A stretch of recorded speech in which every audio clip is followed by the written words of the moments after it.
At dahil nga nagsunod-sunod ang mga long rides, hindi ko agad magawan ng video to. Kasi nga, last year ko pa nabili to, December 2023. Kaya ngayon, presenting Blue Highways 2 2024 5-pack from Matchbox. After kong mabili to, napaisip ako kung repack lang ba to. Kasi yung previous model nito ay na-release na individually sa blister pack. Napa-research ako sa net at sa kasawayang palad, wala akong makitang link regarding dito. Kaya napatanong ako sa diecast community at buti na lang may nagbigay ng link regarding dito. At ito ang sinasabi.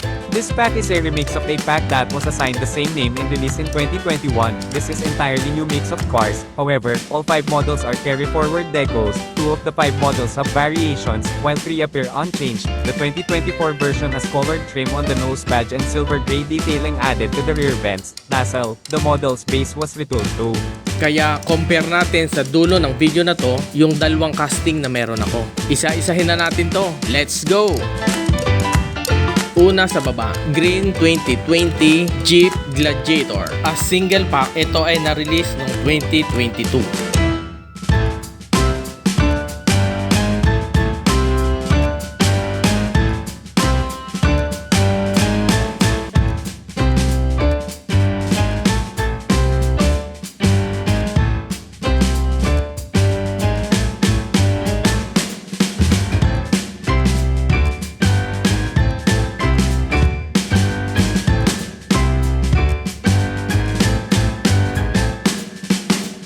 Next, Silver Aston Martin DBS Volante. A single pack, ito ay na-release noong 2015.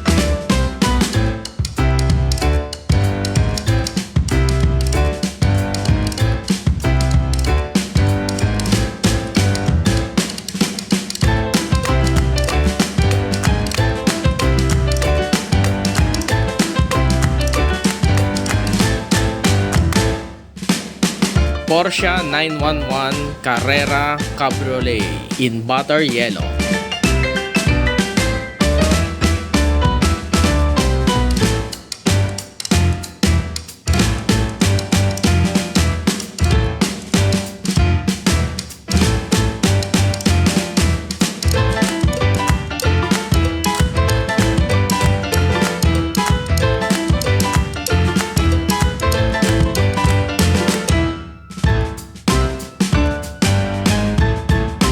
Next, the blue 1971 Chevy Chevelle SS Convertible.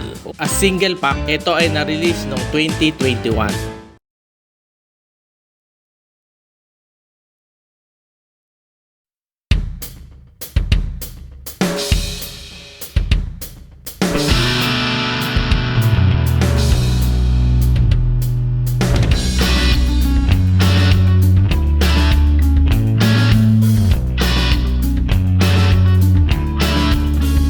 And lastly, on top of the box, the blue McLaren 720S Spider. Ito ay na-release noong 2021 din. All with the same color.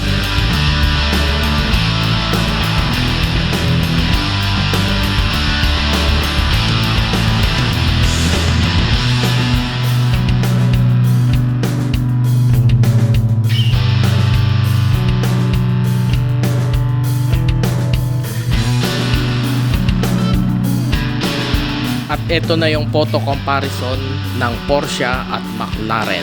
Sa kaliwa yung from 5-pack at sa kanan naman yung from single blister pack. Kayo na yung humusga kung may pagkakaiba ba, kasi para sa akin ay wala. Maliban na lang sa number code na nakalagay sa plastic base sa ilalim.